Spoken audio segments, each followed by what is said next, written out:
listening to the Life Purpose Advisor podcast, episode 42. It was really a long-term journey of watching someone totally addicted to alcohol who never thought that they were worth anything to somebody giving their life to Jesus and watching him dramatically change their life to where he, the last couple years of his life, was clean and sober, doing great. He ended up getting his own place to live, got a job. You're listening to the Life Purpose Advisor podcast. Life purpose, spirituality, higher calling, personal growth, meaningful life. We ask the deep questions about living a balanced life of meaning, purpose, and joy. Passion, know thyself, be mindful, spiritual practice, aha moments, life lessons, balance. It is time to welcome your host, Angie Swartz. Good morning. This is Angie Swartz. And before I interview today's guest, I just wanted to send out a big heartfelt thanks to all of you that have been listening and traveling along with me for these great discussions that we've been having with these spiritual leaders and difference makers that are telling us their stories and allowing us to learn from their journeys and showing us the way to take action in our own lives. But today I'm really excited to welcome Darrel Larson to the show. Darrel Larson is the founder and executive director for Give Clean Water. He also serves as the outreach pastor at New Break Church in San Diego, California.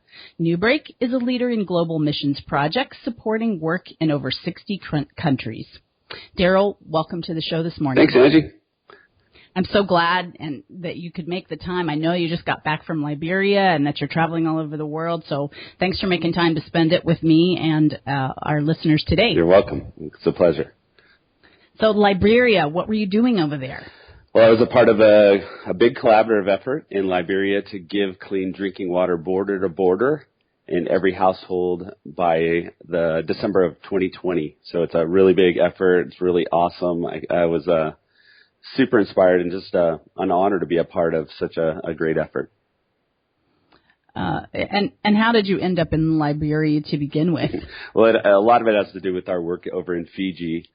We are using a water filtration system over there made by a company called Sawyer, which is a little gravity-fed system that attaches to a 5-gallon bucket, and it's got a hollow fiber membrane technology in it, which is basically a microscopic net that removes bacteria from any water source, or a dirty river, dirty well, any kind of thing like that. And so we have been using those filters since 2008, since they came out, and have developed a really good system of sustainability of using those filters over in Fiji and partnering with the Ministry of Health, being a part of what they're doing and reaching out to the rural areas of Fiji. And so that kind of caught the attention of the water filter company, and now I'm kind of traveling around the world teaching sustainability to lots of different organizations using those filters.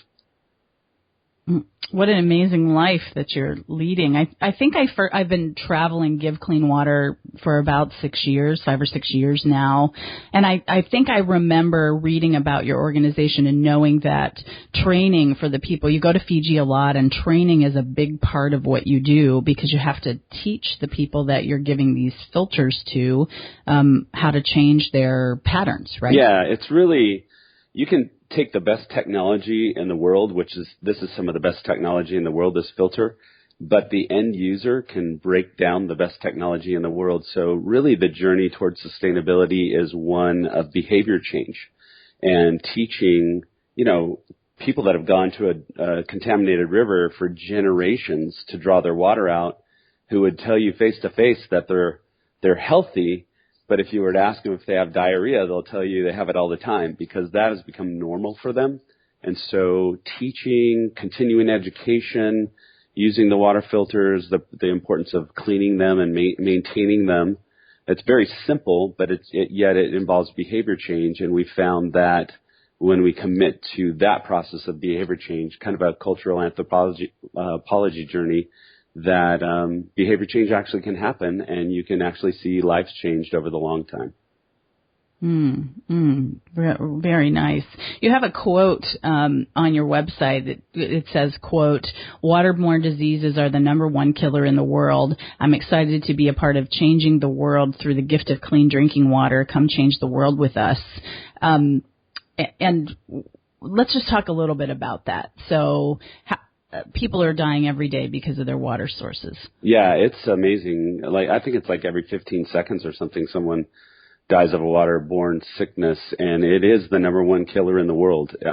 You cannot believe, when I was in Liberia, I just can't even grasp really the amount of poverty that's everywhere, but just where people get their water from. They walk, some of them, hours to get a 5-gallon bucket full of water and then walk hours back to their house, and they do that every single day of their life. And the water they're getting is totally contaminated with bacteria. So it's a big problem in the world. And, Africa gets a lot of attention, but the islands that are associated with Oceania, which is part of Fiji, Papua New Guinea, Solomon Islands, Samoa, Tonga, different ones like that, all have rural populations that would rival the waterborne problems that actually existed in Africa. And that's something that I had to learn. And, the governments are doing as much as they can to try to take infrastructure out to those rural areas, but it's quite a challenge because the geography is really challenging to get there. So what are the solutions is there just one solution that you bring with you, or are there several? We focus on water filtration, which is a really great solution because it allows you to go to any water source. It does not desalinate water, so you can't take salt water and desalinate it, but you can take any contaminated, really turbid water that comes from a river, a well, borehole, a puddle catchment, any kind of thing like that, and pour it through this filter, and it removes 99.99% of all bacteria. And so that's just a great solution. That's a household solution. Everybody has their own kind of unit, and they can take care of their own water supply needs. But there's some other great technologies that are out there in the world and are appropriate for different situations. There's organizations that drill wells. Some are deep wells that actually go down to the aquifer, and those provide a great source of clean water. And there's some shallow kind of hand-dug wells that are maybe 30 to 40 feet deep that a labor kind of force goes and digs those wells. Those actually go down far enough to where they provide a pretty good source of water for people. And, there's some different filtration technologies that are available out there. But the one that we use, I think, is the simplest, and it's just a mechanical filter that will not allow bacteria to pass through it no matter what. And it's also, if well kept and cleaned, which is a very simple process. Again, it involves behavior change, but if well kept and cleaned, it's meant to last for 10 plus years. It actually has a retail version of it that's got a 1 million gallon guarantee. So it's basically a lifetime filter, which is pretty awesome. Wow. I've seen different organizations and different tools out there. Do water straws work? Just to talk about those. Yeah, there's some water straw technology that's out there. They have a shelf life to them, and so they do provide a clean drinking water source. There's lots of really innovative kind of techniques. And again, a lot of that and the success of those has to do with the culture that you're trying to introduce that technology into, and, all of the challenges of behavior change that would get them to actually use it or believe that it's going to work, or, visually you have to get through some barriers with those kind of straw technologies, where you're literally sticking your straw into that dirty water and drinking right out of it. It's a little bit of a psychological thing to get through, but they're being employed in different parts of the world and used pretty well. Yeah, I tried that one time. It is kind of a strange, as an American, trying to drink a glass of dirty water. I think we can't really understand that very well, because the water doesn't taste like the water that comes out of our tap, but we're the wrong comparison, I think. Yeah, and it's, again, in different cultures, some cultures will take to that technology easier than others, and others, it'll be more behavior change and education and those kind of things. So that's always the challenge, behavior change.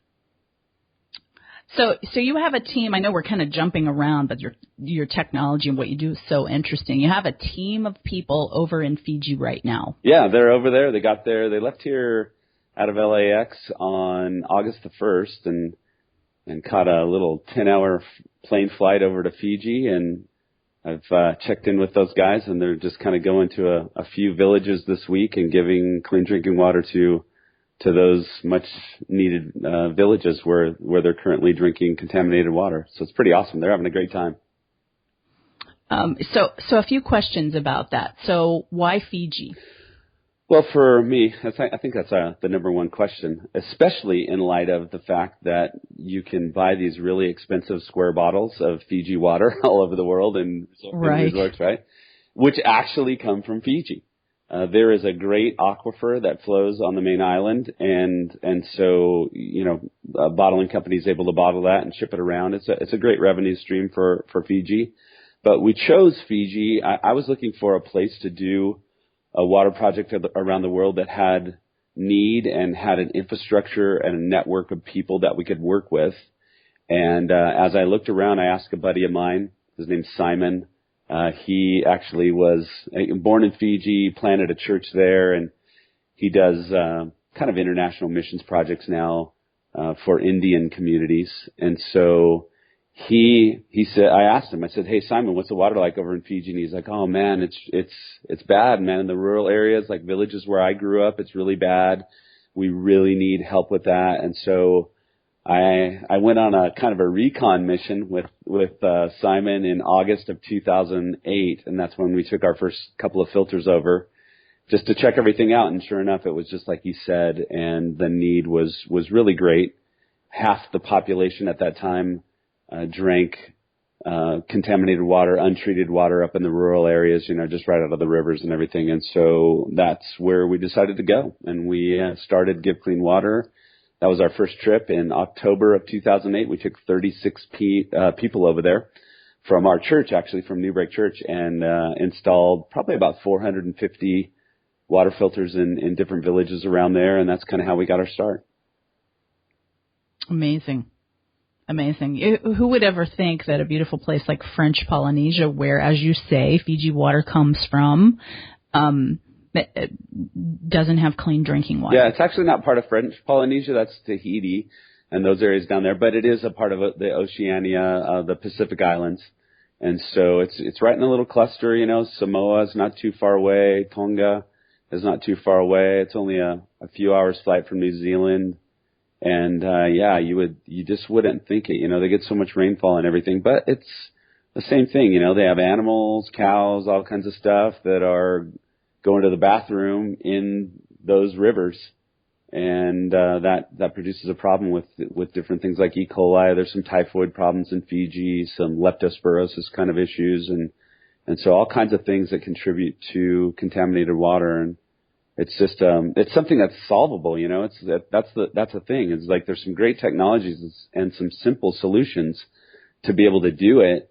I believe in my lifetime, in our lifetime, we're going to see that problem go away because there's so many great organizations doing it. And that's going to be super cool, man, to think that there's something that all of us can do together and we can see the world's number one problem disappear.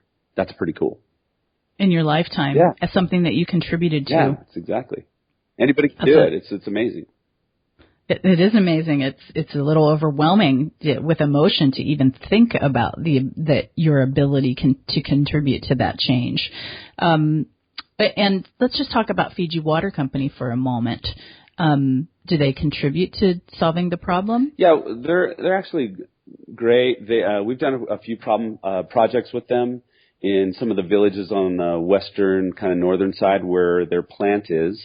And so they're always involved in community projects. They've given a lot back to schools and built schools and given clean drinking water there. They're involved in the community, like when they have, pretty much every year they have a cyclone or some kind of thing that goes through Fiji and causes a bunch of damage. And so they're always kind of the first ones on the scene to provide some, bottled water and stuff to the villages and those kind of things. But they've done some projects with us in sponsoring filters, and they're a big company that has a great footprint around the world, and they're pretty socially conscious. Good. Yeah. Well, that's good. Good to know. Yeah. So you've been in this water business for a long time. Maybe it's not business, this water effort for a long time. And why? Well, for me, I've always had this drawing to want to do something, like to use, my life kind of purpose is really to use my people skills and my organizational skills to lead people into, for me, a steadfast faith in Jesus that results into this tangible expression of God's love to the world. And for me, it's not just about having faith in God, but it's like faith in action, just like love Him and love others, kind of simply. And so for me to go and, kind of hone in on this water crisis problem around the world and to really take it on and say, look, this is something that's doable. Like, I'm just like everybody else, I'm not like this amazing guy that walks around or whatever. I'm just somebody who could see something that is solvable and said, I wonder what would happen if I put all my energy behind this and I take as many people along with me on the journey as I can and watch all the awesome start to happen when a big, giant collaborative effort gets together and focuses on one thing, And what happened? Well, that journey for me, I started out like in a kind of helping with the poor, in the city that I was in for a while. I lived in Phoenix for a while. I grew up in San Diego, but lived there, and ultimately started getting involved with an organization that was building houses for the poor down in Mexico. An organization at the time I worked there, we took 25,000 volunteers a year to build about 1,400 houses a year for the poor. And they, mostly down in Mexico, and they've been doing that for 35 years. And as a part of that, I started getting into appropriate technologies, of which water was one of those. And then now to see, starting the project in Fiji, getting an MOU, a memorandum of understanding with the Fiji Ministry of Health and becoming their best practice for treating rural water in Fiji and partnering with them and all the great work that they do in Fiji with the Ministry of Health. That's been awesome. And now this kind of new chapter that's started out in Liberia and going to see that country border to border with clean drinking water by 2020. That's just crazy that we could do that and that it's within reach. And so who knows what'll happen, by the time we finish our life and by the time I finish my life, I've kind of got this, I'm going to punch out with bells and whistles on with everything I got, making sure that I give everything towards this effort to love God and love others through this gift of clean water. Yeah, I just picked up a book yesterday that I'm looking forward to reading, and your quote could go in it. The title of the book is Die Empty. Yeah. And, it's a great strategy. But you're a great inspiration to anybody out there thinking, or that you that is listening, that is thinking, I can't make a difference. It's not true. You can. We can all make a difference every single day. So thank you for sharing that story. Just tell us your life purpose again. Very succinctly. Sure. My life purpose is to use my people and organizational skills to lead and inspire people to develop a steadfast faith in Jesus that results in a tangible expression of God's love to the world. Beautiful. Beautiful. And how long do you think you've known that? For quite a while. We went through kind of a life purpose exercise when I was working for the house building ministry down in Mexico. And, I don't think it's really changed.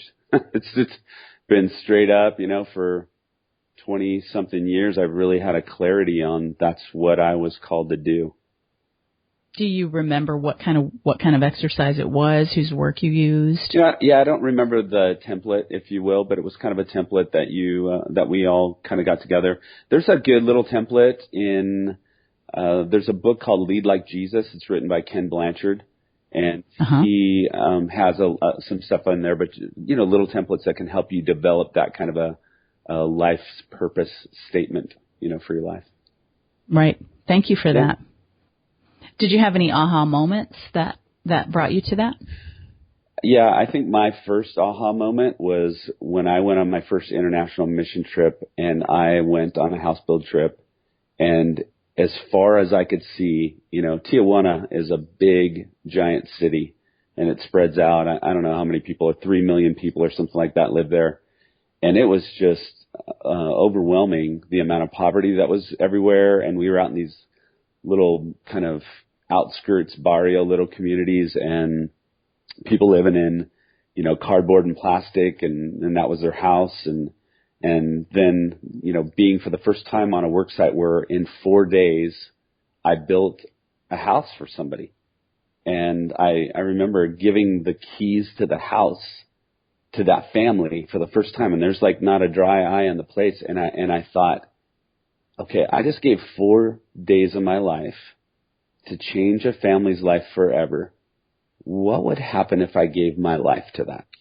And that's a question we ask a lot of people, because anybody can go on a trip like that and change somebody's life, and including going to Fiji with us and changing someone's life for a week.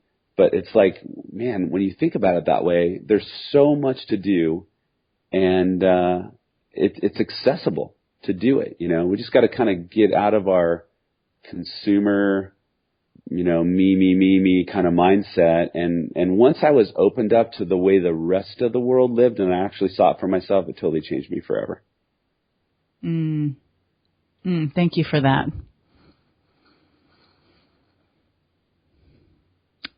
Let's talk about you as a younger person. Mm-hmm. So before you were building houses, before you were an adult, what was happening in Darrel's life as a kid? Well, I was a kid growing up, I kind of grew up in the church, from as long as I could remember. My mom and dad were both Christians, and so we always had that as a part of our life. They were super involved in ministry and helping people, like my family and my wife's family actually have been super involved in foster care. And I have a foster sister, that my parents ultimately adopted, and so she's amazing. My mother-in-law, she's had 68 foster kids in her life.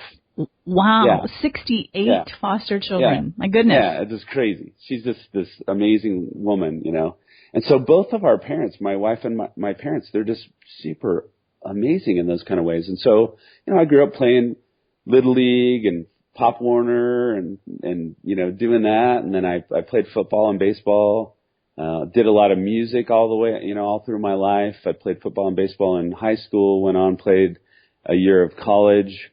And then I ended up getting a music scholarship actually to a college in Texas, and wanted to go to school for free and not have a bunch of student loans. So I took that music scholarship and started doing that. And then, kind of was still, super involved in ministry and youth ministry, started getting involved in that. But I had 8 years of my life where I played in a big hair 80s rock band, and that was quite an adventure. And what did you have big hair, and what did you play? I played drums, and yes, I had very big hair. It was. Oh, we need to see pictures of that. There's some doozies out there.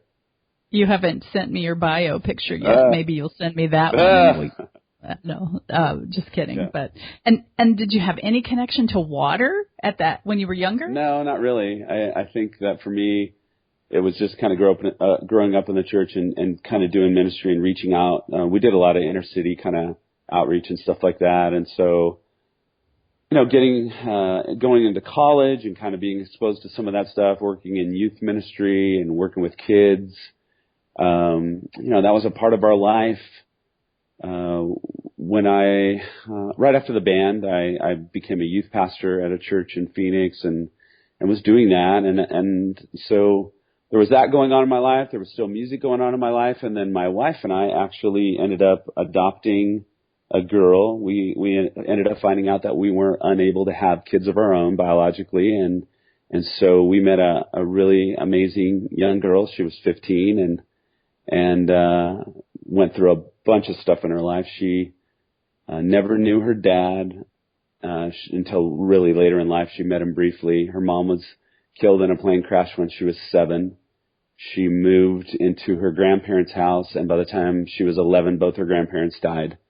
And then she moved in with her mom's sister, her aunt, who really didn't want to be mom, but she didn't really have a choice. And things got a little kind of crazy and dysfunctional a little bit. And Danielle, I remember her calling me one day after school, and she had gone home, and all the locks were changed on the house, and her stuff was put out in kind of garbage bags on the porch. And she called me crying. We took her in for the summer, and at the end of the summer, she kind of didn't want to leave, and said this is the first time she felt like she had a family. So we actually went to court. We adopted her, and life began with her when she was 15.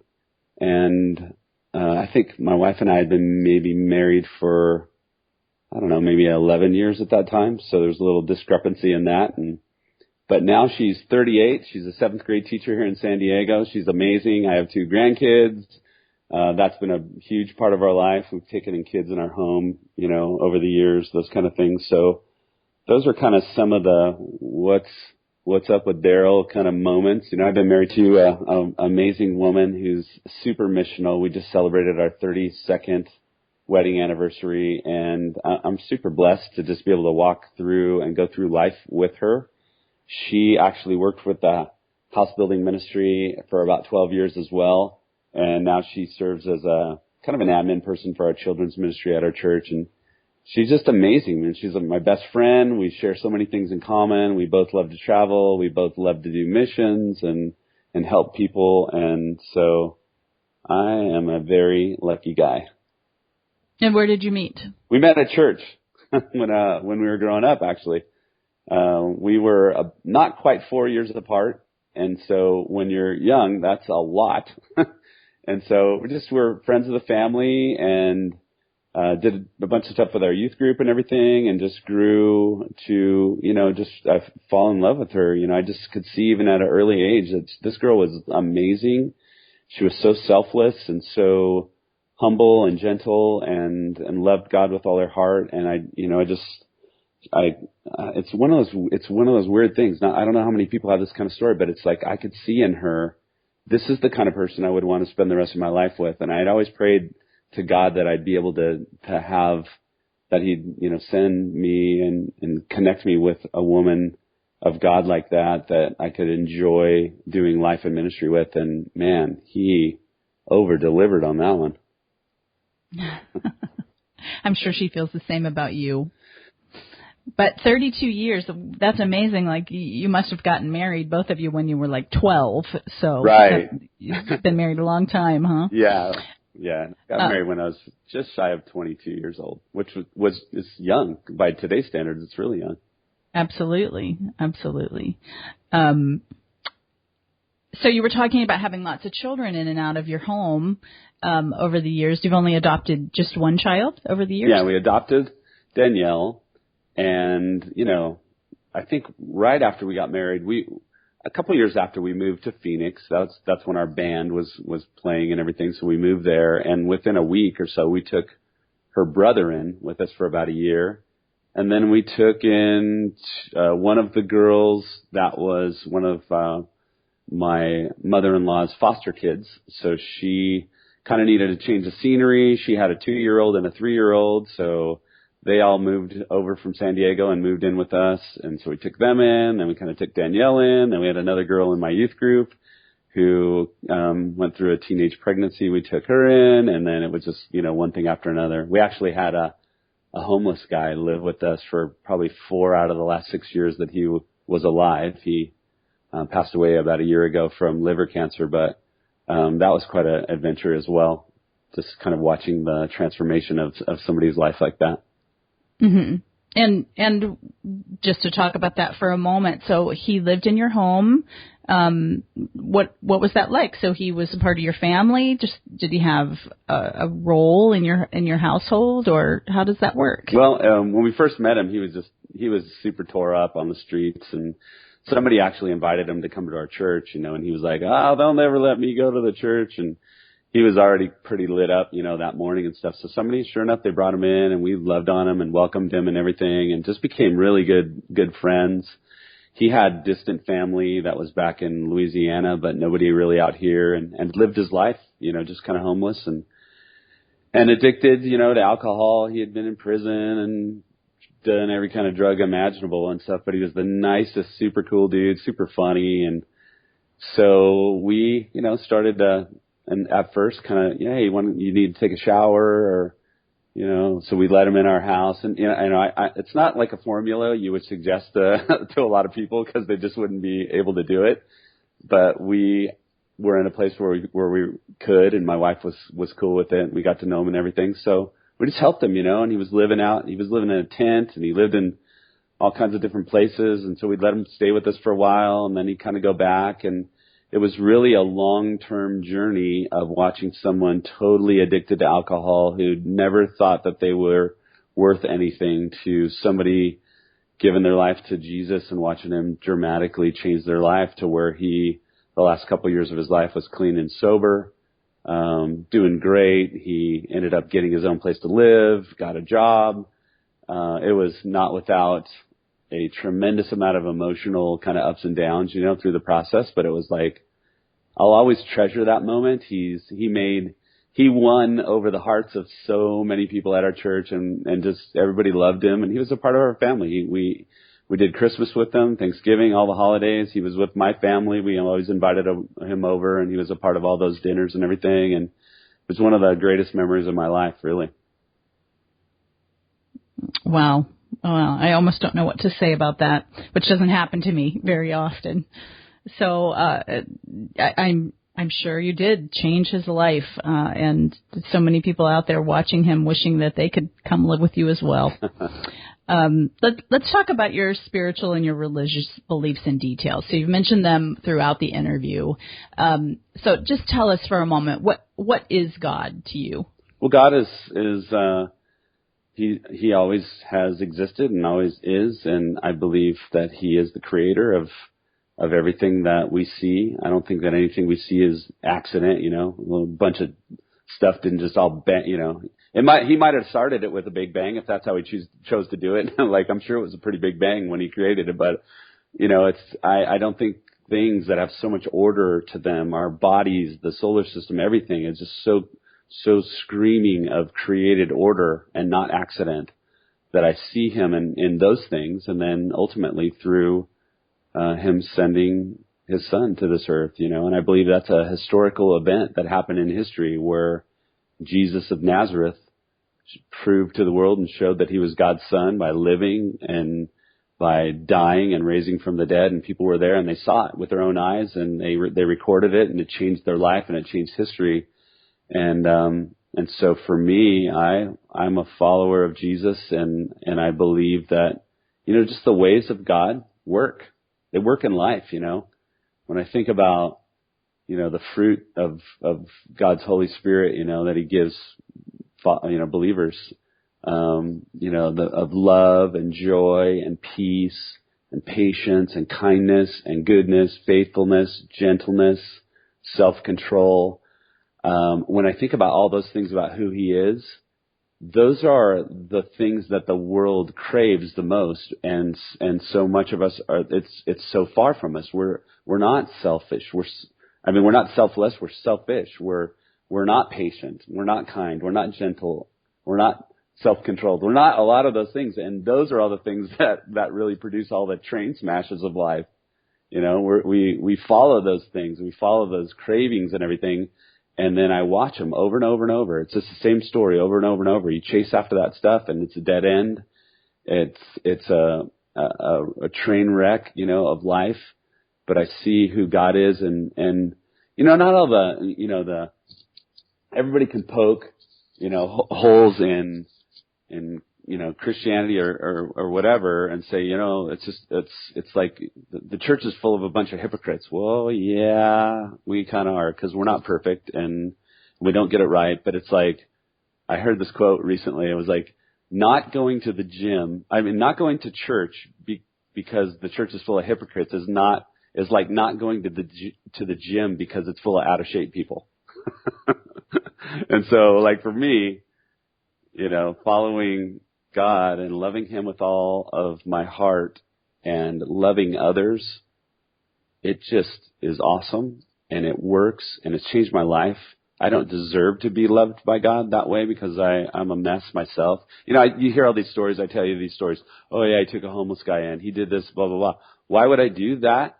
I would never do that if it wasn't for God in my life. I'd be the same selfish, whatever, chasing after every wild dream as anybody else. And, you know, who knows? Like anybody's, 1 or 2 decisions away from a train smash if they want to go that way. And so it's just a different life, you know, following him. It helps, it guides me. Mm-hmm. But it sounds, I mean, even you are chasing after some pretty big dreams, and you do have, it seems, from this side of the mic, you have some great pleasure in your life. Oh, yeah. I mean, anybody who thinks that kind of a lifestyle is boring or, you know, dumb or it's like a waste of time or whatever, I would challenge anybody. You go anywhere. You go to Fiji with me. You go in one of those villages. You love somebody and you give them clean drinking water for the first time, or you build somebody a house like that. There is no greater thrill. You couldn't earn enough. You couldn't get enough bonus on your paycheck at where you're working to be able to change a life.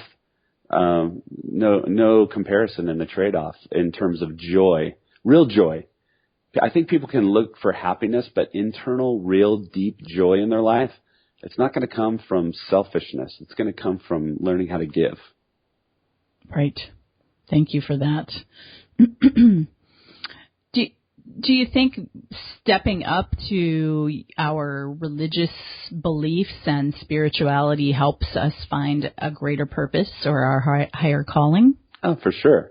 I mean, if I left myself to, you know, because from all my belief in who God is, I believe that there's an enemy. You know, some people would say, call him Satan or the devil or whatever. I believe that's like straight up real. And, you know, there's good that comes from God and there's evil that comes from the enemy. And it's like, for me, following God is it's the deal. Like it is a life changer, and it does call you to a greater place, and it does call you to something that's grander, because I believe we only have whatever years we have. Some of us have abbreviated life because of, you know, just the fall of mankind and disease and all those kind of things that happened. And so because of all of that, you know, we're not guaranteed how long we're going to live. But while we're here, it's a journey, really a brief stop in what I believe is an eternal journey. And so having the calling of following God and in the eternal kind of way, we're just on a pit stop kind of right now. And that's the way I approach life. And so I've got whatever years he gives me and whatever I can do to make as much difference in pointing people towards him and loving people in that way. To me, that's the most rewarding journey ever, to see lives changed. And so, listen. Oh, thank you. What do you think is the next stop after this one? Oh, after this, I don't know. Like for me, the clean drinking water thing for me has become this life's quest. I don't want to stop doing that until it goes away. So now, let me rephrase. What do you mentioned that you think this is just a pit stop in the eternal journey. What do you think after this pit stop is over? What do you think is the next one? Well, I think the next one is where you're going to spend eternity, you know. And so whether or not you're going to spend it with the God who created you because you have followed him and you've believed in his son, that's, you know, I'm a Bible guy, you know, I believe in God. And so I believe God's word is God's word. And so ultimately, I believe it involves spending eternity with him or without him. And, with him is going to be awesome. And without him is going to be a bummer. Yeah, bummer. A real bummer. Let me get into the elevator and choose floor bummer. Yeah, and it's like that, you know. It's like we all have the choice to follow him or not. And if we choose, you know, it's just if you choose life and go after all your treasure right here on earth, and that's it. Well, that's it, and that could be an eternal bummer. What do you think about, this is a big question, but what do you think about people that follow New Thought religion? I guess maybe you would explain that. I don't know what, you know, that could mean a lot of things.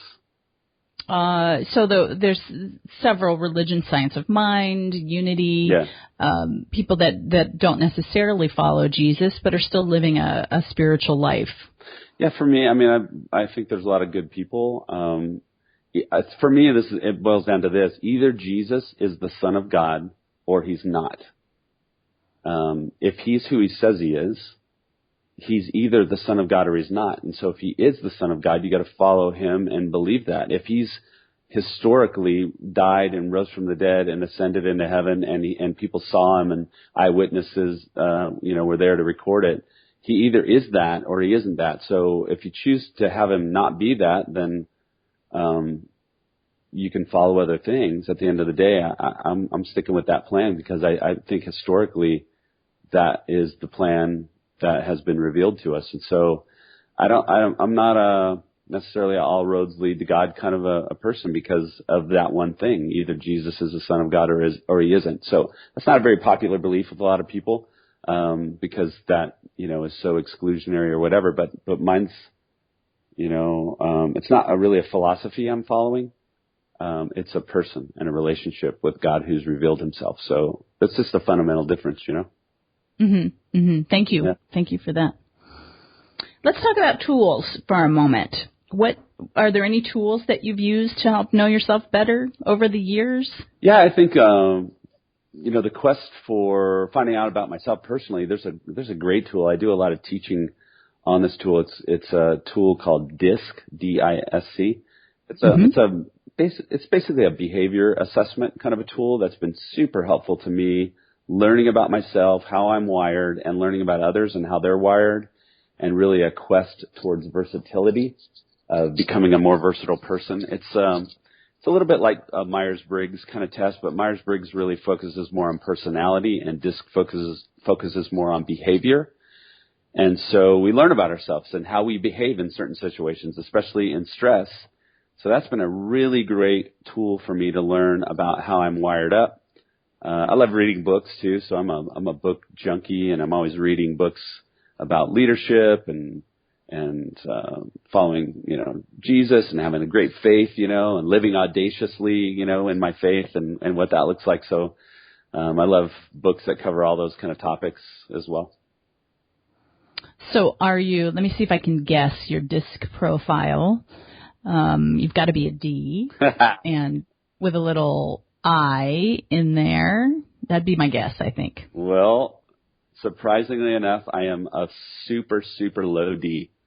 I'm a very high C, so that's the detail, cross your T's and dot your I's kind of person, rule follower, all those kind of things. I'm very high in S, which is the steadiness kind of person, so I'm very steady and loyal. So I'm a more systems kind of oriented kind of person, and I do have a high I as well. So my I is all of those three. That's the influence and the people part, and that part of me. I have a reserve of D in me. I recently took a different style of a DISC test, so I have a pretty high D in reserve. I just happen to be in roles all the time where I don't need to use it. I'm always surrounded by a lot of high dominant driver kind of people, and they usually need details in their life, and that's something that I, am good at. So I usually I think I make a better number 2 than a number 1 guy in a sense, in those kind of ways. And so it's just the gift set that I've been given, I think. I like how you put that. I love when we know who we are and where we fit, and humility is high up there on my list of things I love about others. And it sounds like you have a lot of that. Yeah, it's just it's just one of those things. Again, it's kind of God at work in me that is always the quest for that. Right. I find that pride and those kind of ways of dealing with life, they don't work out so hot. So humility usually works out a lot better. Yes, agree. Care to mention any of your favorite books? Yeah, I have several. I'm a Jim Collins fan. I love Good to Great. That's a great book for somebody, when you're thinking about like, somebody's like, oh, how could I ever do anything? There was times with Give Clean Water where I felt like we were and I still feel like, we're crawling at a snail's pace sometimes. And And I remember hearing Jim Collins say something from his book. He's Good to Great, Great by Choice, a bunch of different books. But Good to Great is like, I remember him saying, you need to learn to fire the bullets before you fire the cannon. And I feel like for so long, I want to fire the cannon so bad, and you start a nonprofit and you just want to fire the cannon and go out there and solve everything. But there's so many little things that have to happen along the way, and putting systems together and earning trust and building, volunteer base and those kind of things that feels like you're going nowhere at light speed a little bit, but it's all part of the process. If you want to become great, good is the enemy of great, he would say. If you want to become great, you learn to fire the bullets before you fire the cannon. Then you'll fire the cannon. But it takes a long time. It's not like an overnight thing. So that's one of my favorite books for those kind of principles. I love Lead Like Jesus by Ken Blanchard. It's a great book. There's one for helping the poor. Everybody should read this book. It's called When Helping Hurts, and it's by Steve Corbett. And it's that book has shaped me more than anything, because it's really about good-hearted people that want to help and actually hurt more than they help because of the different approaches that they use. And so that will be super clarifying for people that want to do something good, but you want to do it in a way that actually does help and doesn't hurt.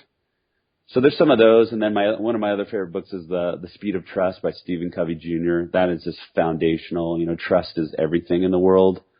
And if you want to learn, if you have trust issues, most people have them in some sort of way, you can learn so much in so little of time, and how you can actually speed up trust that has been broken. It's a phenomenal read. It was a big, big pivotal changer for me to read that book as well. Gave me a vocabulary to help people do that as well. Wonderful. Yeah. Wonderful. So there you go. There is your fall reading list. You are set, right, I think, for the next 2 months, depending on how quick of a reader you are. Do you have any daily practices that you do every day? Yeah, I'm a little robotic in most everything. I'm the go in, wake up, go get my breakfast, eat my breakfast, have my coffee. Normally when I'm doing my coffee, I'm having some kind of quiet time reading my Bible or some devotional thing, praying, so I have a, probably 20 to 30 minute kind of, routine of doing that before I start my day, and, usually wake up kind of early and get all that stuff done. And then just kind of off to the races, doing ministry and all the things that demands, the kind of the newness of my life of being able to do the water project on a more full-time basis. Then that's kind of a new chapter for me, as I've been kind of juggling my life as in church ministry and doing the water project as well. Now I'm kind of entering into this new phase where I'm doing that full time, and so when I get off the phone, I'm going to start crunching numbers for all the counties and the villages and numbers of people that are in every single county of district in Liberia, and figuring out how many water filters we're going to need to put in all those houses and how we're going to get them out there. I mean, that's kind of what today is. Got it. And do you pray every day? I do. All the time. I have a time in the morning when I do specifically, but I find myself praying and talking to God like all day, and it's just conversations of a lot of prayer is that I would kind of be in the center of what he wants me to do, and that he'd protect me from, kind of dumb stuff and when I get full of myself, and I try to remain in a place where I kind of know I need him to pull off whatever we're going to do. Cause like this whole giving clean drinking water to a country, that's great on paper, but that's so far beyond me as a person that I need his blessing to be able to pull it off. And so that's kind of a lot of my prayers that would happen, And that shows up through all kinds of synchronistic events. Yeah. Like seriously, like just this water project in Liberia, and having, simultaneously the collaboration of partners that are on the ground over in Liberia that are currently working to solve the problem. And there's 20 to 30% of the population that lives in super rural, remote areas that you can't get drill rigs to. And they're like, hey, we got to solve this problem in 2020, and how are we going to do that last percentage? And simultaneously having, you know, the water filter company kind of come at me and ask me to do this, and then they chose Liberia, and just like all the pieces of the puzzle, and you're like, there's no way you could plan that stuff and write that script. Like, there's just no way I could write that script. But then I see how all these pieces of the puzzle, you know, get put together, and everybody's on their own journey kind of with God in the middle of it. And they're like, oh, wow, look what he's doing. This is amazing. Mm-hmm. And is money ever a problem or a concern for you?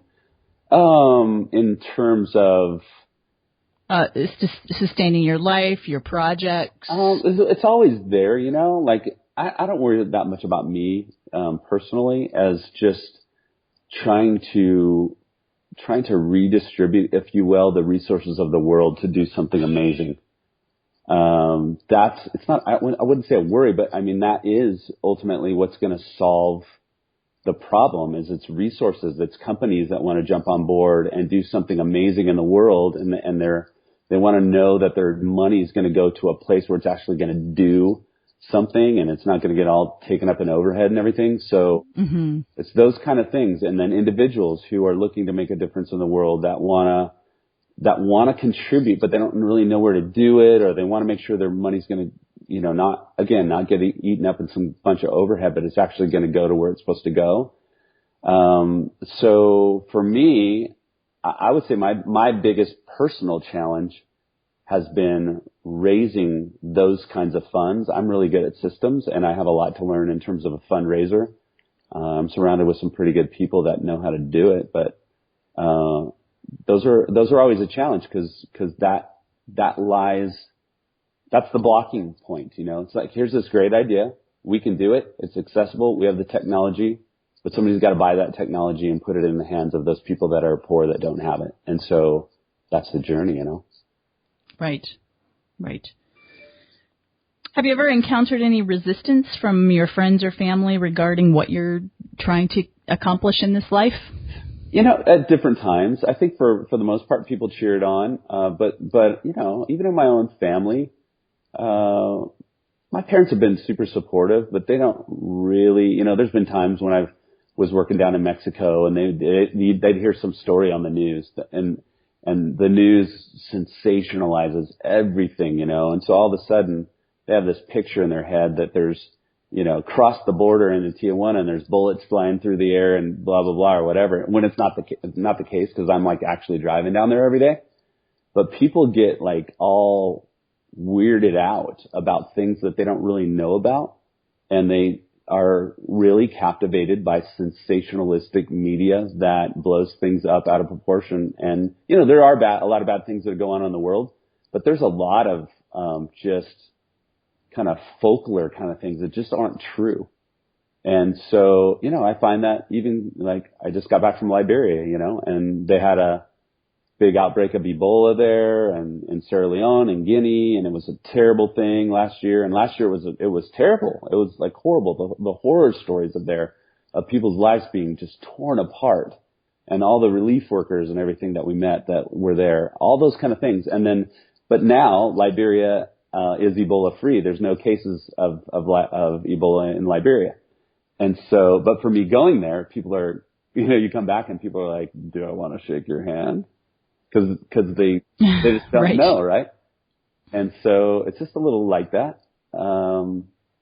Yeah. But I honestly, I tell people this all the time. If you live your life in fear, like, you won't cross the street.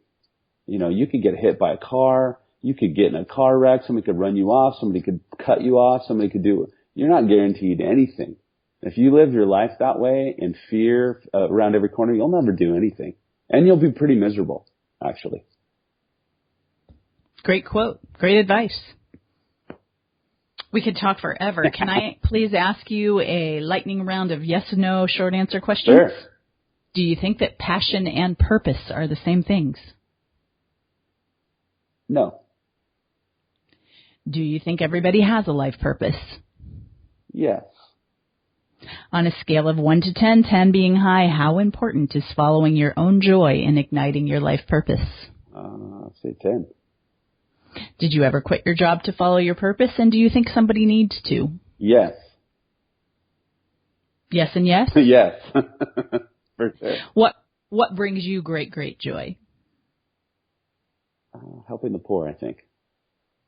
And if you unexpectedly amassed a good-sized fortune, what would you do differently? I would give clean drinking water to the world so much faster. It would be ridiculous. Delicious. So just in closing, one final question. What should listeners learn from your life? I think for me, I'm just a regular, plain person, ordinary person like everybody else. But I think that throughout history, God has always used willing, ordinary people to do extraordinary things. Not because we're amazing, but because you put yourself in a place where you can be used in that way. And so for anybody that has a dream of wanting to make a difference in the world, anybody can do that. And it doesn't, you don't have to go to Africa. You don't have to go to Fiji. You know, you can go to your own city. There are homeless people. There are kids that don't know how to read in elementary schools in your own backyard who need you to go read to them. They need you to go tutor them, so that they're not going to get trapped in poverty. Because if they don't grow up and they don't have an education, those kids in that elementary school will become at risk, and they'll join a gang, and they'll work a cheap job, and they'll be in trouble all their life and everything. But so there's so many ways to make a difference that you don't have to go, start a nonprofit. Just go volunteer at your local school. Go volunteer at a food bank. Go pack food at Feeding America. Go help out at the San Diego Rescue Mission, something like that. There's all kinds of things like that people can make a difference. And if you just change one person's life, it'll be worth it. Wonderful. Thank you for that. What's the best way for people to connect with you and with Give Clean Water? Give Clean Water, you can go to the website at givecleanwater.org. And for me, you can just email me, Darrel, it's Darrel, at givecleanwater.org. Those are probably the easiest ways to get a hold of me. And if we wanted to give you some money, would you take it? Heck yeah. And how could we do that? Givecleanwater.org/donate. There's a big shiny button that says donate on there, and you can donate a one-time gift if you want to do that. You can sponsor a village. You can become a monthly donor. Any number of ways to do that. But I would encourage everybody to do it. If you want to go and throw down on something that you know where the money's going to go, and it's not going to get sucked up in overhead and everything, and it's going to go help people, and you're going to change people's life with one of the greatest needs, that would be a great place to do it. And how much money does it take to give up one person clean water? $20. $20. Isn't that crazy? A sustainable supply of clean drinking water. For how long? Life. $20 for life? $20, yeah. $100 gives a family a sustainable, clean drinking water supply for life. That's crazy that it's that cheap. So that's why you should do it. You should do it. Why wouldn't we do that? $20. Yeah. My goodness. Right?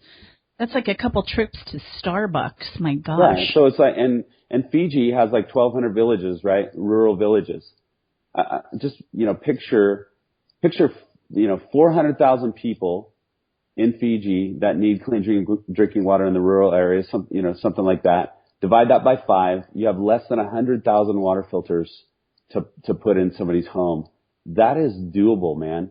You could solve a country. We're going to do it for Liberia. We'll do it for Fiji, but that's just all about a bunch of people. They can go out and they can do a birthday fundraiser, And this year, instead of having people give you a bunch of stuff that you're going to throw away for your birthday, why don't you have them all make a donation towards something like Give Clean Water or somewhere else like that, where you can actually do some good over the long haul? That'd be an awesome idea. I love that. Is Give Clean Water on Facebook? We are. And what's your Facebook page? It's Give Clean Water. Just type in the search. It's facebook.com Give Clean Water, most likely. Yeah. So if you can't find it there, like you said, just search for it. But I challenge you, if you're listening out there and you and you go give $20 or $100, just go out there and give a little bit of money and post on their Facebook page why you're doing it, and tell them what you think of their project and what you heard about Darrel. Tell them you heard it here on our interview, and tell them what you think and why you're inspired, and help spread the word. Share it on your page. Get the word out there for this great work that Darrel and his team are doing. And one last question. What if we want to go to Fiji with you? Then you should go. You can, anybody can go? Anybody can go. You have to be 12 years old or over, but if you want to go, you can go to the Give Clean Water page and look at upcoming trips. I think the trips are starting to get posted for 2016. We have a group in Fiji right now, but yeah, it's easy, all inclusive. You get a tax write-off to go because you're doing the project when you go over there, but it's this year it was $2,900, includes all your round trip airfare, your food while you're there, all your lodging, all your transportation, everything, all inclusive. It'll be the most amazing time of your life. You'll actually go into Fiji villages every single day and install clean drinking water filters and see the culture like nobody gets to see it. And you will... And you're there. I've seen pictures of these trips, and we should give a shout out and say hello to our mutual friend Amanda Manier, who introduced me to your Give Clean Water organization. She's there in Fiji right now. Yes. But I've seen pictures on your website and from Amanda that you're actually correct me if I'm wrong, but you're there meeting the people that are going to drink the water that you install, right? And talking to their children and helping instruct them on what to do. Yeah, you go in the village, and every day you get the full Fijian welcome, big old, you go in the community center and the head man comes out and they do the ceremony and the traditional Fijian welcome, which if you're a tourist in Fiji, you would pay hundreds of dollars just to have that experience right there. But we get to spend not only that time, but the rest of the day in the village, in people's homes with those great people that you're giving this gift to. It is a cultural experience like you'll never have in your lifetime, and you get to do all of that in Fiji. It's amazing. So this is not fly there and go stay in the Ritz-Carlton and stay in a conference room all day long and conduct a group class. This is actually get into the field and get your hands wet, so to speak, and learn about what it's like to live in Fiji, right? Yeah, it is. You land there. We stay in a moderate kind of hotel. It's great. The food's great and everything, but we don't stay at the Ritz or any of the, high-end touristy kind of places. But it's fine. It's totally, it'd be like a nice Best Western-y kind of thing. Fijian style though. And, right. So you're there. It's awesome. And then we go into the villages every day. And then at the end of the trip, we have a fun day where you get to go out and you get to do like a resort kind of thing and snorkel and, be on the beach and all that kind of stuff. But the most of the week, you're right in the villages doing the work. It's awesome. All right. And I just have to ask one more question about that. If somebody wants to go with you and they want to extend their trip and spend some more time over there, can they do that? Yeah, lots of people do that. So they go over, they pay the flat fee with us, and then we just alter their plane ticket on the way back.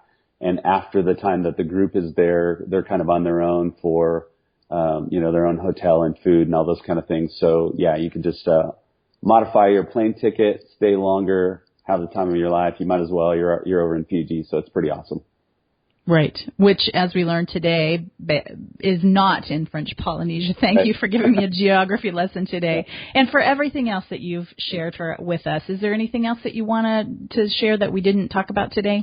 I don't think so. Just encourage people, to just not be intimidated by making a difference in the world. Do something small, and who knows? Maybe that small thing will grow and grow and grow into something big. And there's no reason why you can't do that. And this is what I always tell everybody, and I learned this from a good buddy of mine. Somebody's got to have an awesome life. It might as well be you. Beautiful, beautiful. Thank you so much for your time, Darrel, and all your great wisdom. I appreciate it so much. You're welcome. Thanks, Angie. You've been listening to the Life Purpose Advisor podcast today with my guest, Darrel Larson, and we've been talking about Give Clean Water. If you're ready to go to Fiji and learn your life purpose, what a better place to do it. Maybe I'll come along and we'll do it there. You can find more information about finding your life purpose at lifepurposeadvisor.com. I hope you enjoyed our show today, and we'll see you next time.